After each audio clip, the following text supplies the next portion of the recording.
نحمده ونصلي على رسوله الكريم اما بعد فاعوذ بالله من الشيطان الرجيم بسم الله الرحمن الرحيم رب اشرح لي صدري ويسر لي امري واحلل عقدة من لساني يفقهوا قولي. ایک دفعہ درود شریف پڑھ لیجیے.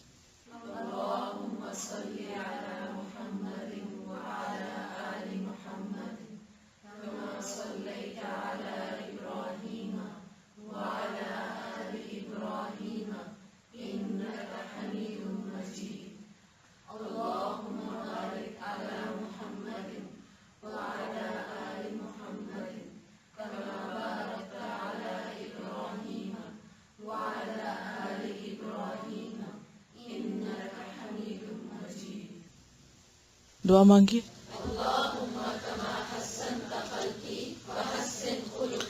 دوسری دعا بھی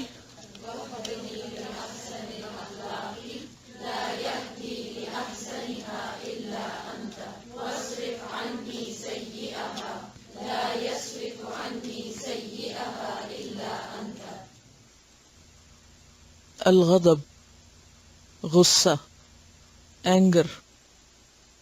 جعفر بن محمد کہتے ہیں کہ الغضب مفتاح کل شر، غضب یا غصہ ہر شر کی کنجی ہے، یعنی غصے سے بہت سی برائیاں جنم لیتی ہیں. عبداللہ بن مبارک سے پوچھا گیا کہ آپ حسن اخلاق کو ہمارے لیے ایک کلمے میں بیان کر دیں کہ حسن اخلاق کس چیز کا نام ہے، اچھا اخلاق کس کو کہتے ہیں؟ فرمایا ترک الغضب، غصہ چھوڑنا، غصہ چھوڑ دینا، یہی حسن اخلاق ہے. حسن بصری کہتے ہیں کہ جس شخص میں 4 صفات پائی جائیں اللہ نے اسے شیطان سے بھی بچا لیا اور جہنم کی آگ بھی اس پر حرام فرما دی. اور وہ 4 چیزیں کیا ہیں؟ کہ آدمی اپنے نفس پہ قابو رکھے، رغبت، خوف، شہوت اور غضب کے وقت. رغبت، خوف، شہوت اور غضب کے وقت. رغبت کا کیا معنی ہوتا ہے؟ کسی چیز کی طرف میلان ہونا. خوف، ڈر. شہوت جیسے نفسانی خواہشات ہوتی. اور غضب، غصہ.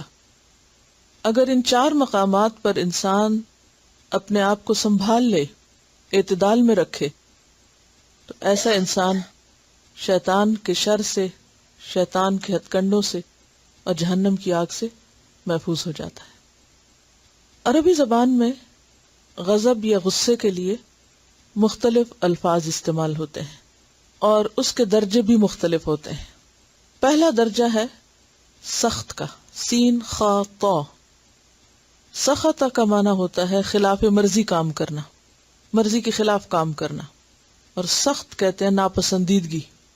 یہ غصے کا پہلا درجہ ہوتا ہے کہ جب کسی کی کوئی بات یا کوئی کام آپ کو اچھا نہ لگے، یو ڈونٹ لائک اٹ.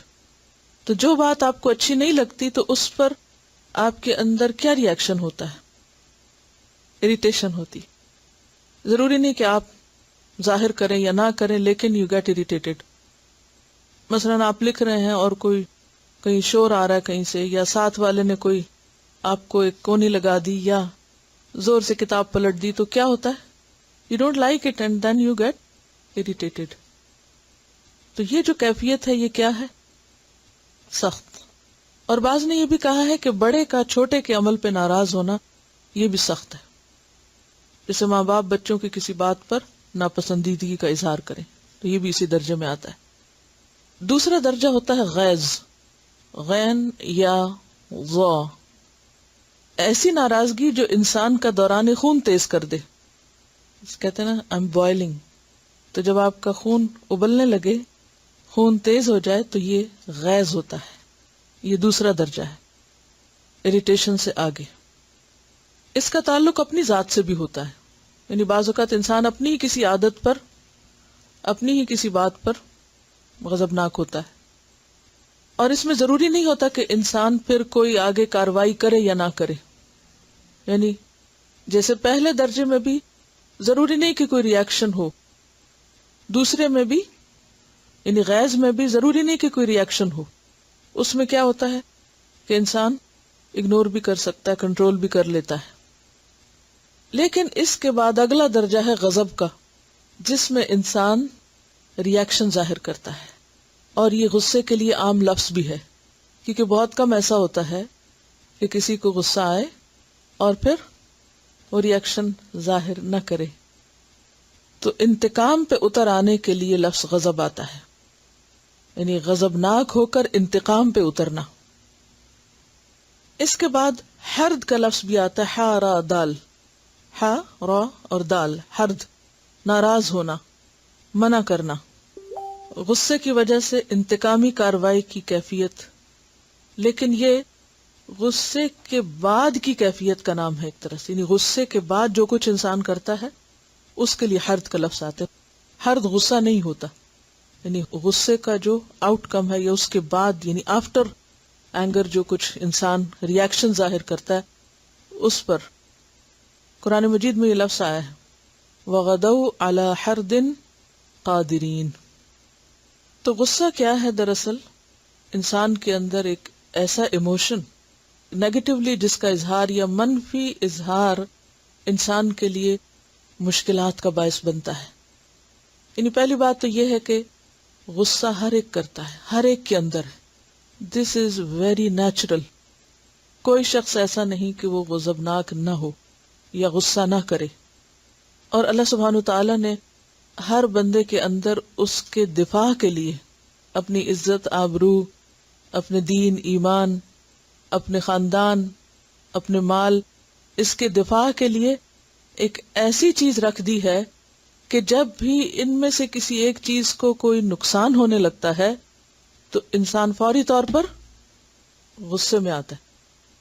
تو ان چیزوں کے دفاع کے لیے انسان کے اندر، یعنی خواہ وہ اپنی ذاتی عزت ہو یا مال ہو یا اولاد ہو یا پھر دین ایمان ہو یا دین سے متعلق کوئی بھی چیز ہو، جیسے قرآن مجید ہے یا نبی صلی اللہ علیہ وسلم کی ذات ہے یا کوئی بھی چیز جو ہمیں پیاری ہو، یعنی جن چیزوں کو ہم قیمتی سمجھتے ہیں ان کا نقصان ہم برداشت نہیں کر سکتے. تو اس نقصان سے بچنے یا بچانے کے لیے انسان کا جو ریاکشن ہوتا ہے اس میں غصہ کام آتا ہے. بعض اوقات آپ بچوں کے ساتھ کہیں جا رہے ہوتے ہیں تو وہ کوئی ایسی حرکت کرتے ہیں راستے میں کہ جو ان کے لیے نقصان دہ ہو سکتی، تو آپ کیا کرتے ہیں؟ غصے سے ان کا بازو پکڑ لیتے ہیں، ایک دو سنا بھی دیتے ہیں. تو یہ بھی دراصل کیا ہے؟ دفاع، پروٹیکشن. اسی طرح اگر آپ کو کوئی برا بھلا کہتا ہے تو جواباً آپ اپنے آپ کو بچانے کے لیے کیا کرتے ہیں؟ کوئی جوابی کاروائی کرتے ہیں، بات کرتے ہیں. پھر اسی طرح کوئی کسی آپ کی مادی چیز کو کوئی نقصان پہنچانے لگتا ہے، مثلا کوئی کچھ چرانے لگے یا اٹھانے لگے، تو بھی آپ کے اندر کیا احساسات پیدا ہوتے ہیں؟ غصے کے. تو ان مختلف مقامات پر جو آپ کا ریاکشن ہوتا ہے وہ غصہ کہلاتا ہے. یعنی غصہ فائدہ مند بھی ہے. غصہ صرف ایک نیگیٹو چیز نہیں ہے. اللہ نے کسی مقصد کے لیے غصہ ہمارے اندر رکھا ہے، اور غصہ قوت کا سبب بھی بنتا ہے. مثلاً اگر آپ بہت لو بھی فیل کر رہے ہیں یا اپنے اندر کسی طرح کی کمزوری، تو اچانک کوئی شخص آپ کے ساتھ ایسا معاملہ کرتا ہے تو آپ اپنی ساری کمزوری بھول کر کیا ہوتے ہیں؟ فوری طور پر طاقتور ہو جاتے ہیں، اور آپ میں ایک ہمت، جوش، جذبہ آ جاتا ہے، انتہائی قوت آ جاتی ہے جو عام حالات میں نہیں آتی. تو کچھ کاموں کو کرنے کے لیے انسان کو قوت بھی چاہیے ہوتی ہے، اور سیلف ڈیفenس یا اپنی پیاری چیزوں کے ڈیفenس میں انسان بھرپور قوت لگاتا ہے. تو غصہ نیچرل ایموشن ہے، انسان کے لیے ضروری بھی ہے، فائدہ مند ہے، کسی مقصد کے لیے رکھا گیا ہے، لیکن بے حد ضروری ہے کہ انسان اس کا استعمال درست جگہ پر کرے اور درست طریقے پر کرے. تو اس چیپٹر کو پڑھنے کا اصل مقصد کیا ہے؟ کہ ہم یہ سیکھ سکیں کہ اللہ کی اس نعمت کو ہمیں کس طرح استعمال کرنا ہے. اور یہ ایک ایسا مقصد ہے جو حاصل ہو سکتا ہے. ایسا نہیں کہ ہم اتنے کمزور ہوں کہ یہ مقصد پورا نہ کر سکیں. کیا مقصد؟ کہ غصے جیسے ایموشن یا غصے جیسی طاقت یا قوت یا غصے کے درست استعمال کے ذریعے ہم فائدہ اٹھائیں. یعنی ہم یہ سیکھیں کہ کب ناراض ہونا ہے، کہاں ناراض ہونا ہے، کتنا ہونا ہے، کیسے ہونا ہے. یہ ہے مقصد. اور زائد از ضرورت غصے کو کس طرح اپنے اندر سے رخصت کر دیں. تو غصہ مثبت طریقے سے بھی استعمال ہو سکتا ہے اور غصہ منفی طریقے سے بھی، کیونکہ منفی طریقے سے استعمال کریں گے تو منفی نتائج آئیں گے، اور اگر مثبت طریقے سے مثبت طور پر استعمال کریں گے تو مثبت نتائج آئیں گے. قال اللہ تعالی وَإِذَا مَا غَضِبُوا هُمْ يَغْفِرُونَ، سورۃ الشورى آیت نمبر 37. اللہ تعالیٰ کا ارشاد ہے، اور اگر غصہ آ جائے تو درگزر کر جاتے ہیں، معاف کر دیتے ہیں، آلٹرنیٹ بیہیویئر اختیار کرتے ہیں، اس کا رخ موڑ دیتے ہیں. یہ بھی غصے کا استعمال ہے. غصہ آتا ہے، وَإِذَا مَا غَضِبُوا، آتا ہے غصہ، وہ تو آئے گا، لیکن اس کا اظہار کیسے کرتے ہیں؟ ہم یغفرون، معاف کر کے. قال اللہ تعالی والکاظمین الغیظ والعافین عن الناس، آل عمران 134. اللہ تعالیٰ کا ارشاد ہے، جو غصے کو پی جاتے ہیں اور دوسروں کے قصور معاف کر دیتے ہیں. کاظمین کس کی جمع ہے؟ کاظم کی. اور غیظ کا معنی تو آپ کو معلوم ہو ہی گیا. والکاظمین الغیظ، یعنی غصہ تو آتا ہے لیکن غصے کو کیا کرتے ہیں؟ روک لیتے ہیں، باندھ کے رکھتے ہیں. قزم کا معنی ہوتا ہے تسمے کا باندھنا. پانی کا جو واٹر بیگ ہوتا ہے نا، جسے مشک کہتے ہیں، مشک کے منہ کو باندھنے کے لیے جو ڈور استعمال ہوتی ہے، اس کے لیے لفظ استعمال ہوتا ہے. تو اس کو آپ سمجھ سکتے ہیں کسی بھی گرم پانی کی بوتل کا منہ بند کرنے سے، کہ اگر اس کو کھلا چھوڑ دیا جائے تو کیا ہوگا؟ اس کے چھینٹے باہر اڑ کے یا سپل آؤٹ ہو کر وہ نقصان دے گی. لیکن اگر اس کو کنٹرول کر لیا جائے تو وہ گرم تو ہوگی اندر سے لیکن نقصان دہ نہیں ہوگی. تو اہل ایمان کون ہوتے ہیں؟ جو اپنے غصے کو کنٹرول کرنا جانتے ہیں. والعافین عن الناس، اور لوگوں سے درگزر کرنے والے ہیں، معاف کرنے والے ہیں. تو اس سے کیا پتہ چلتا ہے کہ دونوں جگہ پر غصے کا علاج کیا بتایا گیا، یا غصے کو کنٹرول کرنے کا طریقہ کیا ہے؟ درگزر کرنا. اب دیکھیے کہ جب غصہ آتا ہے نا تو 3 طرح ری ایکشن ہو سکتا ہے. ایک ہے ہم غصے کو ایکسپریس کریں، دوسرا ہے سپریس کریں، تیسرا ہے کام ڈاؤن کریں. یا تو اپنے آپ کو ایکسپریس کریں، یا سپریس کریں، اور یا پھر کام ڈاؤن ہو. ایکسپریس کرنے کے کئی طریقے ہو سکتے ہیں، مثبت اور منفی. بعض اوقات ایکسپریس کرنا ضروری ہوتا ہے. سپریس کرنا جو ہے اچھا ہے، لیکن اگر انسان اس کے نتیجے میں اپنا نقصان کرنے لگے، کہ جیسے بعض لوگ غصہ کنٹرول تو کر جاتے ہیں لیکن اپنے اندر اتنا کھولتے رہتے ہیں کہ جس کے نتیجے میں وہ کئی بیماریوں کا شکار ہو جاتے ہیں. اور تیسرا کیا ہے کہ غصہ آئے، کنٹرول کیا جائے اور خود کو کام ڈاؤن کر لیا جائے. اور یہ کیفیت صرف عافین عن الناس سے ہو سکتی ہے، یغفرون سے ہو سکتی ہے. تو قرآن نے ہمیں کیا سکھایا، اور پسندیدہ چیز کیا ہے؟ Calm down. اور کام ڈاؤن انسان ہو نہیں سکتا جب تک کہ معاف نہ کرے. اور جہاں تک ضرورت کے تحت اس کو ایکسپریس کرنے کا تعلق ہے تو اس پر انشاءاللہ آگے بات ہوگی. اور یہ جو آیت ہے والکاظمین الغیظ والعافین عن الناس، تو اس کے بارے میں ابن عباس کا کہنا ہے، اور ابن عباس مفسر قرآن ہے. ان سے پوچھا گیا کہ اس کا کیا مطلب ہے والکاظمین الغیظ؟ تو انہوں نے کہا کہ غصہ دلانے والی بات پر جواب نہ دینا جبکہ انسان اس پہ قادر ہو. کاظمین الغیظ کیا ہے؟ کہ غصہ دلانے والی بات پر انسان ویسا ہی جواب نہ دے جبکہ وہ دے سکتا ہو. مثلاً ایک شخص نے گالی دی اور دوسرا جواب دے سکتا لیکن وہ گالی کے جواب میں گالی نہیں دیتا. تو یہ ہے دراصل کاظمین الغیظ ہونے کا رویہ. حدیث ہے ان ابی ہریرہ رضی اللہ عنہ ان رسول اللہ صلی اللہ علیہ وسلم قال لیس الشدید بالسرعة انما الشدید الذی یملک نفسه عند الغضب. رواہ البخاری کتاب الادب. پڑھیے عربی. لیس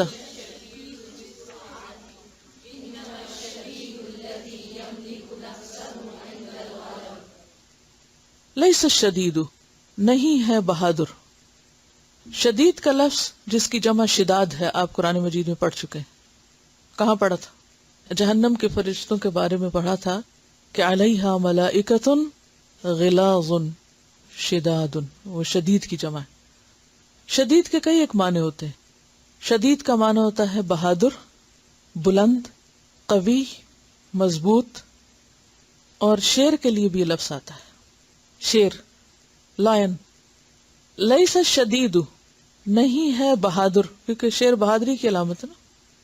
بالسرعتی، سرعہ کا لفظ قرآن مجید میں سرعہ کے معنوں میں آتا ہے. جہاں پر قوم عاد کے عذاب کا ذکر ہوا وہاں آتا ہے فَتَرَى الْقَوْمَ فِيهَا سَرْعَى كَأَنَّهُمْ أَعْجَازُ نَخْلٍ خَاوِيَةٍ. تو سرعہ کہتے ہیں پچھاڑنے کو. جب کشتی ہوتی ہے تو دو پہلوان جو ہوتے ہیں آپس میں لڑتے ہیں تو ایک جو ہے وہ دوسرے کو مغلوب کر لیتا ہے، گرا دیتا ہے.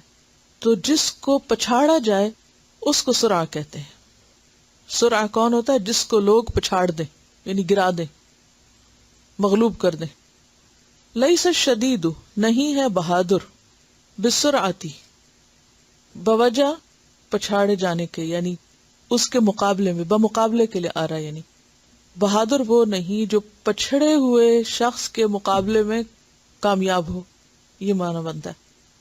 انما الشدید، بے شک بہادر، الذی، وہ شخص ہے، یملک، جو مالک ہوتا ہے یا اختیار رکھتا ہے یا قابو پاتا ہے، نفسہ، اپنے نفس پر، عند الغضب، غصے کے وقت. پہلوان وہ نہیں جو کشتی لڑنے میں غالب ہو جائے، بلکہ اصلی پہلوان وہ ہے جو غصے کی حالت میں اپنے آپ پر قابو پائے. تو اس سے کیا پتہ چلتا ہے کہ اللہ کے نزدیک اصل طاقتور وہ ہے کہ جو بھلے جسمانی طاقت میں زیادہ نہ بھی ہو لیکن اس کو سیلف کنٹرول جیسی نعمت ملی ہو، جو اپنے آپ کو کنٹرول کر سکے. اور کب؟ جب شدید غصے میں ہو، یعنی غصے میں کوئی ایسی بات نہ کہے جو اللہ کو ناراض کر دے، حد سے نہ بڑھے، ظلم اور زیادتی کا رویہ اختیار نہ کرے. بہادری ایک بہت ہی عمدہ خوبی ہے کسی بھی انسان کے اندر. یعنی بریو ہونا ایک بہت ہی پلس پوائنٹ ہے. بزدلی پسندیدہ نہیں، بہادری پسندیدہ ہے. لیکن ہم عام طور پر بہادری کا معنی غلط لیتے ہیں. ہم کس کو بہادر سمجھتے ہیں؟ کس کو کانفیڈنٹ سمجھتے ہیں؟ جو انتہائی بدتمیز ہو اور جو انتہائی بد زبان ہو. وہ کہتے ہیں یہ شخص بہت بولڈ ہے. بولڈ کس کو کہتے ہیں؟ ایسے ہی کو کہتے ہیں نا، آؤٹ اسپوکن، ہر جگہ ہر سچویشن میں ہر طریقے سے جو اس کے دل میں آئے وہ ہر ایک کو سنانا جانتا ہو. ہم کہتے ہیں یہ بہت بولڈ ہے، جو بہت اگریسو ہو. لیکن اسلام میں ایسا شخص بہادر نہیں، ایسا شخص طاقتور نہیں، کیونکہ اسے اپنے آپ پر کنٹرول ہی نہیں. عام طور پر گاؤں وغیرہ میں کشتی کے مقابلے ہوتے ہیں، لیکن ریسلنگ کا اگر آپ تھوڑی دیر کے لیے سوچ لیں کہ کبھی آپ نے ریسلنگ دیکھی ہوگی ٹیلی ویژن پر، یا وہاں آس پاس لوگوں کے ہجوم دیکھے ہوں گے، یا آپ کے گھر والوں میں سے کسی کو اس کا کریز ہوگا، تو اس میں آپ دیکھیے کہ آپ کو کیا ملتا ہے. دو لوگ ریسلنگ کر رہے ہیں، دو لوگ ایک دوسرے کے ساتھ مار کٹائی کر رہے ہیں، اور اس کے لیے پتہ نہیں کب سے تیاری کر رہے ہوتے ہیں، اور اپنے جسم اتنے پالے ہوئے ہوتے ہیں اور اتنی طاقت بنائی ہوئی ہوتی ہے، اور پتہ نہیں کیا کچھ کھاتے ہیں اور کیا کیا ایکسرسائزز کرتے ہیں اتنی طاقت لانے کے لیے، اور پھر پوری دنیا کو اپنی طرف متوجہ کر لیتے ہیں لڑ لڑ کر. تو اس سے کیا پتہ چلتا ہے؟ یعنی شاید ہی کسی گیم کے لیے لوگ اتنے ایکسائٹیڈ ہوتے ہوں جتنے ریسلنگ دیکھ کر. اور ایک شور ہنگامہ ہوتا ہے مسلسل، کیونکہ اس سے ایک خاص قسم کی ایکسائٹمنٹ ہوتی ہے، ایک طاقت کا اظہار ہوتا ہے، اور یہ ایک ایسی کیفیت ہوتی ہے کہ جو دوسروں کو متوجہ کرتی. بہادری شہرت حاصل کرنے کا ایک بہت زبردست ذریعہ ہے. اسی لیے ہم دیکھتے ہیں کہ قیامت کے دن سب سے پہلے ریاکاروں میں سے شہید کو لایا جائے گا اور اس سے پوچھا جائے گا کہ یہ تم سب کیا کرتے رہے. تو اس کے اندر کی چھپی ہوئی نیت کیا تھی کہ لوگ مجھے بہادر کہیں. تو بہادر ہونا، بہادر کہلوانا اور بہادر مانا جانا یہ ایک بہت ہی پسندیدہ چیز ہے. وہ نیت کا ایک الگ مسئلہ ہے. تو بزدلی کے مقابلے میں بہادری پسندیدہ ہے. لیکن اصل بہادری کسی دوسرے پہ قابو پانا نہیں، اصل بہادری خود پہ قابو پانا ہے، اپنے اوپر قابو پانا ہے۔ یہ قوت صرف اسی کو مل سکتی ہے جس کے اندر خدا کا خوف ہو، جو اللہ کی خاطر اپنے غصے کو روک لے اور کنٹرول کر لے۔ اگلی حدیث، عن ابن عمر قال قال رسول اللہ صلی اللہ علیہ وسلم ما من جرعة اعظم اجرا عند الله من جرعة غيظ كظمها عبد ابتغاء وجه الله، رواہ ابن ماجہ کتاب الزہد۔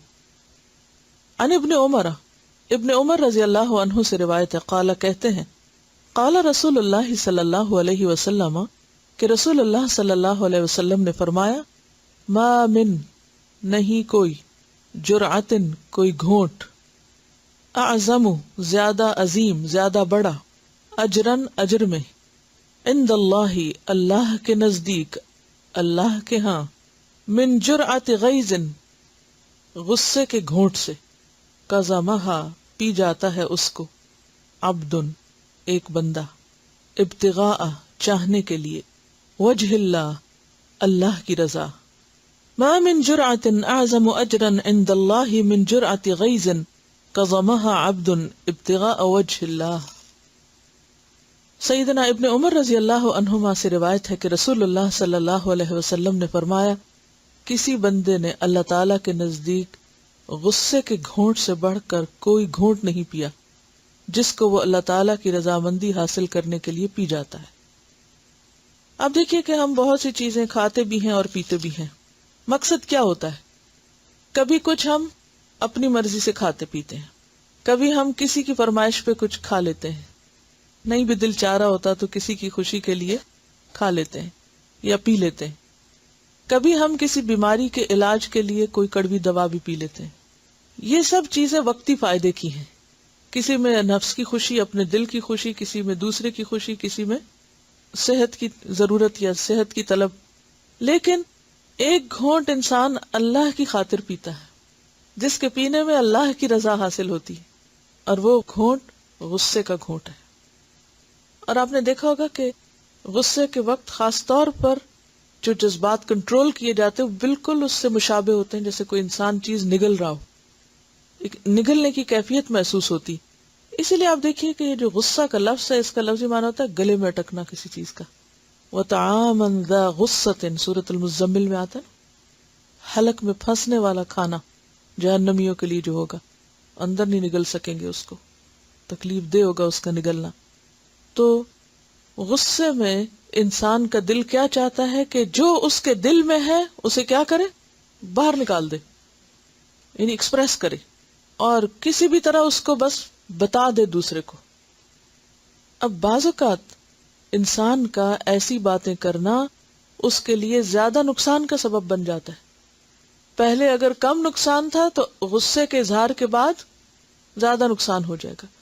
اور عمومی طور پر جو لوگ اس معاملے میں سمجھدار نہیں ہوتے وہ کبھی بھی اچھے ریلیشن شپ نہیں رکھ سکتے۔ غصہ کنٹرول کرنا اچھے ریلیشن شپ کے لیے بے حد ضروری ہے۔ جب بھی آپ کا لوگوں کے ساتھ معاملہ ہوگا تو لوگوں کی بہت سی باتیں آپ کو ناپسند ہو سکتی ہیں، آپ کو بری لگ سکتی، آپ کو اوفینڈ کر سکتی۔ ایسے موقع پر بعض لوگ اپنا رائٹ سمجھتے ہیں، حق سمجھتے ہیں کہ اگر دوسرے نے ایسا کیا تو میرے پاس بھی حق ہے کہ میں بھی اپنا معافی ضمیر بیان کروں، جو میرے دل میں ہے پھر میں بھی۔ اور عام طور پر آپ نے دیکھا ہوگا جوابی اظہار عموماً حد کے اندر نہیں ہوتا، انصاف پر مبنی نہیں ہوتا، کیونکہ غصہ اس وقت تک ٹھنڈا نہیں ہوتا جب تک انسان پھر زیادتی کرنے والوں میں شامل نہ ہو جائے۔ تو اس لیے افضل کیا ہے کہ انسان اسے پی جائے۔ والکاظمین الغیظ، جب جواب دے سکتا ہو کسی کی بات کا تو وہاں خاموشی اختیار کر لے اور جواب نہ دے۔ تو ایسا رویہ اللہ کے نزدیک انتہائی پسندیدہ رویہ ہے۔ یعنی بعض اوقات آپ واقعی فزیکلی محسوس بھی کریں گے کہ جیسے کچھ چیز سویلو کر رہے ہیں آپ، اگرچہ وہ احساسات سے تعلق ہے لیکن آپ کی باڈی بھی اس میں انوالو ہو جاتی ہے۔ یعنی جیسے وہ ایک پہیلی بجھوائی جاتی ہے نا کہ وہ کون سی چیز ہے جو حرام ہے لیکن اس کے پینے میں ثواب ہے، تو وہ غصے کا گھونٹ ہے. اگلی حدیث عن سہل بن معاذ عن ابیہ ان رسول اللہ صلی اللہ علیہ وسلم قال من کظم غیظا وهو قادر على ان ينفذه دعاه الله يوم القيامة على رؤوس الخلائق حتى يخيره من أي الحور العين شاء. رواه ابی داود کتاب الادب. عن سہل بن معاذ، سہل بن معاذ رضی اللہ عنہ سے روایت ہے. ان ابیہ، وہ اپنے والد سے روایت کرتے ہیں. ان رسول اللہ، بے شک رسول اللہ صلی اللہ علیہ وسلم نے قالا فرمایا، من کظم، جس نے نگل لیا، غیظن غصے کو، وہو قادر، حالانکہ وہ قادر ہے، علی اس بات پر، ان ینفذہ، کہ وہ اس کو نافذ کر لے، یعنی اسے نکال لے. دعاہ اللہ، بلائے گا اس کو اللہ، دعوت دے گا اس کو اللہ، انوائٹ کرے گا اس کو اللہ، یوم القیامت، قیامت کے دن. کہاں؟ علی رؤوس الخلائق، مخلوق کے سروں پر، یعنی مخلوق کے سامنے، ساری مخلوق کے سامنے اس کو بلائے گا. جیسے عام طور پر کوئی گیم ہوتی ہے نا، وہ جو وکٹری سٹینڈ پر لوگوں کو کھڑا کرنا ہوتا ہے تو اناؤنسمنٹس ہوتی ہیں، تو ایسے لوگ پوری مخلوق جو اس وقت اکٹھی ہوتی ہے اس کے سامنے آ کے بہت سینہ تان کر کھڑے ہوتے ہیں کہ ہم کامیاب ہیں. تو قیامت کے دن بھی اتنی مخلوق میں سے اللہ سبحانہ وتعالیٰ ان لوگوں کو پکارے گا اور ان کو بلا کے سب کے سامنے لائے گا کہ یہ ہیں غصہ پینے والے، اور پھر اسے کیا کہے گا؟ حتی یخیرہ، یہاں تک کہ اس کو اختیار دے گا پسند کرنے کا. یخیر کا معنی خیر یخیر تخییر. کہاں پڑھا تھا آپ نے؟ سورۃ الاحزاب میں. وہ اسی روٹ سے ہے لیکن معنی ذرا فرق ہے. آیت تخییر کون سی ہے؟ جب ازواج مطہرات کو اختیار دیا گیا تھا کہ پسند کر لو اللہ، رسول اور آخرت کا گھر یا پھر دنیا کی زینت، تو آیت تخییر کہلاتی. تو تخییر ہوتا ہے کسی کو پسند کرنے کے لیے اختیار دینا. کیا معنی ہے تخییر کا؟ کسی کو پسند کرنے کے لیے اختیار دینا، چوائس دینا کہ آپ جو چاہیں پسند کر لیں. من ای الحور العین، کوئی بھی حور عین، شاء، جو وہ چاہے. کیونکہ ایک مرد کے لیے سب سے زیادہ جس چیز میں اٹریکشن ہے وہ کیا ہے؟ عورت. قرآن مجید میں آتا ہے زین للناس حب الشہوات، تو نمبر 1 کس کا ذکر آتا ہے؟ من النساء والبنین والقناطیر المقنطرۃ من الذهب والفضۃ. تو بس سٹیپ بائی سٹیپ باقی چیزیں بھی آتی ہیں. تو یہاں پر ایک طرح سے شوق دلایا جا رہا ہے کہ جو شخص اپنے غصے پر کنٹرول کرنے پہ قادر ہے تو قیامت کے دن اس کو اتنا بڑا ریوارڈ ملے گا. اور خاص طور پر مردوں ہی کا انعام کیوں بتایا گیا اور مردوں ہی کا ذکر کیوں بتایا گیا؟ کیونکہ عورت کی نسبت مرد کو اختیار زیادہ ہوتا ہے غصہ ظاہر کرنے کا بھی. بلکہ عام طور پہ کیا سمجھا جاتا ہے، یعنی وہ مرد ہی نہیں جس میں غصہ نہ ہو یا وہ غصے کا اظہار نہ کرے. اکثر مرد جب بہت زیادہ غصے کا اظہار کرتے ہیں یا بہت گھروں میں فساد کی کیفیت پیدا ہو جاتی ہے تو بڑے کیا سمجھاتے ہیں، مثلا نئی نئی شادی ہوتی ہے لڑکیوں کی، وہ پہلے باپ بھائی دیکھے ہوتے ہیں جو سب لاڈ کر رہے ہوتے ہیں.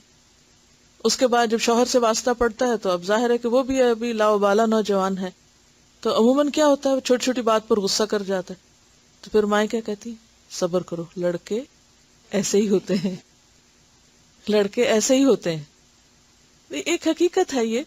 تو اس میں پھر کیا ہوتا ہے کہ عموماً عورتوں کو کیا کہتے ہیں، اچھا تھوڑا اور صبر کرو، ٹھیک ہو جائے گا، سب ٹھیک ہو جائے گا. تو اس کا یہ مطلب نہیں کہ عورت کو غصہ نہیں آتا، لیکن عورت کو آتا ہے، مگر بعض اوقات وہ اظہار پہ قادر نہیں ہوتی، بعض اوقات وہ اس طرح بیان نہیں کر سکتی یا ایکسپریس نہیں کر سکتی. عام طور پر عورت کا غصہ رونے دھونے میں یا بعض اوقات چیخنے چلانے میں تھوڑا سا نکلتا ہے، لیکن یا بچوں تو بڑے کا چھوٹے پہ کم درجے کا غصہ ہوتا ہے بنسبت غضب کی. تو ایسی صورت میں یہاں پر یعنی کہ یہ سوال آپ کے ذہن میں بھی آیا ہوگا کہ مرد ہی کا ثواب یہاں کیوں بتایا گیا، کیونکہ ہم بھی تو بہت غصہ پیتے ہیں. تو یہ ہے کہ اللہ تعالی عدل و انصاف کرنے والے ہیں اور ایسا نہیں کہ عورتوں کا درجہ کم ہے یا عورتوں کو کوئی ریوارڈ نہیں ملے گا. انما یوفی الصابرون اجرہم بغیر حساب. اللہ سے بڑھ کر عدل کرنے والا کوئی نہیں، لیکن ایک سچویشن بتا دی جاتی ہے نا، یا عام طور پر جیسے کوئی بہت ساری چیزوں میں سے ایک چیز کو چن کر اس کی مثال دے دی جاتی، تو اس ریفرنس میں یہ بات ہوئی. عورت میں صبر بھی نسبتاً زیادہ ہوتا ہے. عورت بعض اوقات مجبور بھی ہوتی ہے، تو مرد جو ہے اس کو مجبوری کوئی نہیں ہوتی، وہ اگر کنٹرول کرتا ہے تو اپنی چوائس سے کرتا ہے، ورنہ کوئی اور اس کو روکنے والا عموماً نہیں ہوتا. بائی نیچر بھی مرد اور عورت کا چونکہ رول فرق ہے، چونکہ مردوں کے لیے چیلنجز باہر کے بہت زیادہ ہیں، تو ان سے جو رول ایکسپیکٹڈ ہے وہ مختلف ہے عورتوں کی نسبت.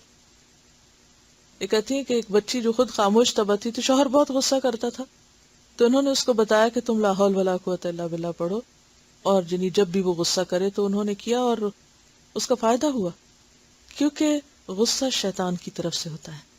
تو انشاءاللہ آگے اس پر بھی مزید بات ہوگی کہ غصہ کیسے آتا ہے. اگلی حدیث عن ابن عباس عن النبی صلی اللہ علیہ وسلم انہ قال علموا ویسروا ولا تعسروا وَإِذَا غَضِبَ أَحَدُكُمْ فَلْيَسْكُتْ. رواہ احمد. مسند ابن عباس. عن ابن عباس، ابن عباس رضی اللہ عنہ سے روایت ہے. عن النبی صلی اللہ علیہ وسلم، وہ نبی صلی اللہ علیہ وسلم سے روایت کرتے ہیں. انہ قال، کہ آپ نے فرمایا، علموا، تعلیم دو، ویسروا، اور آسانی پیدا کرو، ولا تعسروا، اور مشکل نہ بناؤ، وَإِذَا غَضِبَ أَحَدُكُمْ، اور جب تم میں سے کوئی غضبناک ہو، کس پر؟ طالب علموں پر. فَلْيَسْكُتْ، تو چاہیے کہ خاموش ہو جائے. اسے مسند احمد نے روایت کیا ہے. عن ابن عباس عن النبی صلی اللہ علیہ وسلم انہ قال علموا ویسروا ولا تعسروا وَإِذَا غَضِبَ أَحَدُكُمْ فَلْيَسْكُتْ. عربی پڑھیے.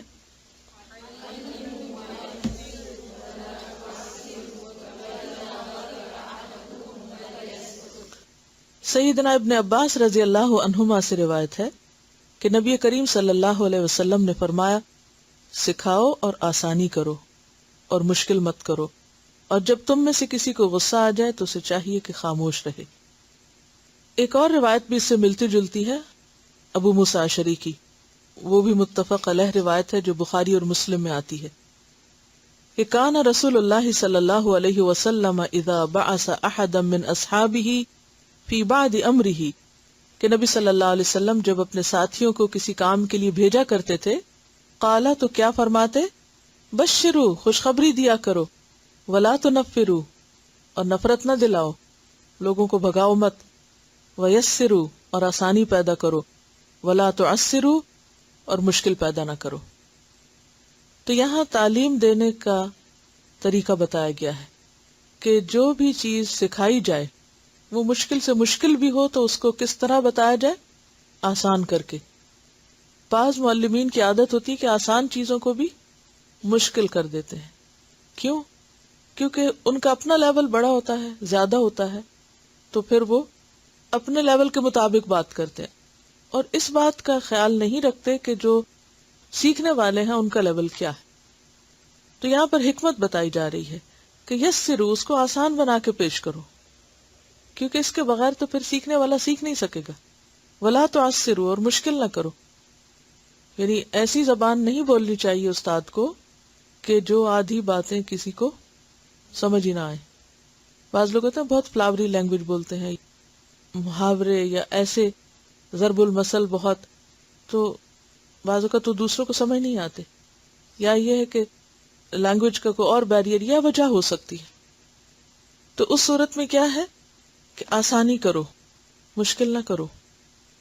اور بعض اوقات کیا ہوتا ہے، استاد ایک بات ایک بار، دو بار، 3 بار سمجھاتا ہے اور پھر پوچھتا ہے کہ سمجھ آئی، اور شاگرد کہتا نہیں آئی، تو پھر کیا ہوتا ہے، غصہ آ جاتا ہے کہ کیوں نہیں سمجھ آ رہی. ایک نیچرل سی بات ہے نا. تھوڑا سا یاد کر لیجئے کہ آپ گھر میں بچوں کو کیسے پڑھاتے ہیں، یعنی اگر بچے بڑے بھی ہو گئے تو تھوڑا پیچھے چلے جائیں کہ بچپن میں آپ جب بچوں کو پڑھاتے تھے یا آج کل بھی اگر آپ کچھ بچوں کو تعلیم دیتے ہیں تو اس موقع پر آپ کا رویہ کیا ہوتا ہے. خصوصاً آپ دیکھیے کہ جو دینی طبقہ ہے وہ نبی صلی اللہ علیہ وسلم کی اسی سنت کو بھولے ہوئے ہے. یعنی دنیاوی تعلیم کے لیے آپ کو اچھے سے اچھے استاد مل جائیں